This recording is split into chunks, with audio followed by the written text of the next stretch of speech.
Hindi cinema के पहले superstar Rajesh Khanna का स्टारडम ऐसा था जिससे आज तक किसी भी सुपरस्टार को नसीब नहीं हुआ। 1969 से 1975 के बीच उनका ऐसा बोलबाला था कि उनकी हर फिल्म सुपरहिट होती थी।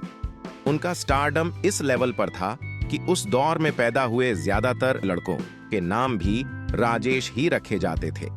आलम तो ऐसा था कि राजेश जिस गली से निकलते वहां लड़कियों की भीड़ लग जाया करती थी।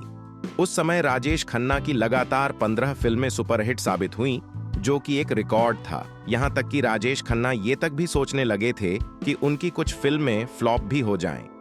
उनकी स्टारडम का क्रेज इस कदर था कि लड़कियां उनकी फिल्म देखने से पहले सजने संवरने पार्लर जाती थीं।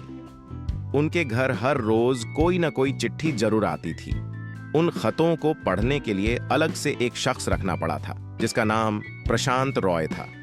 इनमें कई खत खून से लिखे होते थे। राजेश खन्ना ने कटी पतंग, अमर प्रेम, अपना देश, मेरे जीवन साथी, नमक हराम, आपकी कसम जैसी तमाम सुपरहिट फिल्में दी थीं। राजेश खन्ना के घर में एक लैंडलाइन फोन हुआ करता था जिसमें उनको कई लड़कियां के अननोन नंबर से कॉल आया करते थे। ये सारे कॉल प्रशांत रॉय उठाया करते थे। इन्हीं में से एक कॉल आया करता था डिंपल नाम से। जी हाँ, ये डिंपल और कोई नहीं बल्कि उनकी पत्नी डिंपल कपाड़ियां थीं। डिंपल पर फोन पे काका के बारे में पूछा करती थी। एक दिन काका घर आए। प्रशांत रॉय ने उनसे पूछा, काका आपका हाल चाल पूछने के लिए ये डिंपल नाम की लड़की का कई बार फोन आता रहता है। तभी खन्ना ने प्रशांत रॉय से कहा, ये डिंपल फिल्म बॉबी की हीरोइन, उनका जब भी फोन आए तो मेरे बारे में बता देना, मैं ठीक हूँ। तभी एक दिन डिंपल के पिताजी चुनीलाल कपाड़ियां डिंपल को लेकर काका के घर पहुंचते हैं और डिंपल और खन्ना की शादी तय कर देते हैं। 23 जनवरी 1973 को दोनों शादी के बंधन में बंध जाते हैं। डिंपल और खन्ना की इस शादी से उनकी 2 बेटियां हुई। उन्होंने साल 1974 में अपनी बड़ी बेटी ट्विंकल खन्ना को जन्म दिया, जिसके 3 साल बाद रिंकी इस दुनिया में आई। कहते हैं कि टीना मुनीम के साथ राजेश खन्ना के अफेयर की वजह से डिंपल और खन्ना के बीच दूरियां बढ़ गई थीं। राजेश खन्ना और डिंपल के बीच मतभेद इतना बढ़े कि वे साल 1982 को अलग हो गए, लेकिन आधिकारिक तौर पर उनका तलाक 2012 में हुआ। राजेश खन्ना और डिंपल बेशक अलग रहते थे, पर वे हमेशा किसी इवेंट या फंक्शन में साथ नजर आते थे। सही मायनों में काका का प्यार डिंपल थीं।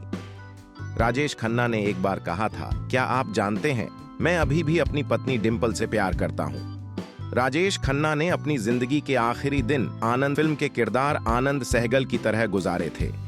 फिल्म आनंद में राजेश खन्ना ने आनंद सहगल का रोल किया था, जो काफी खुशमिजाज शख्स था और आखिर में कैंसर से जंग हार गया था। जिंदगी के आखिरी दिनों में राजेश खन्ना भी कुछ इसी तरह जीने लगे थे। वह मजाक में अपने डॉक्टर जगन्नाथ से पूछते थे कि उनका वीजा कब समाप्त होने वाला है।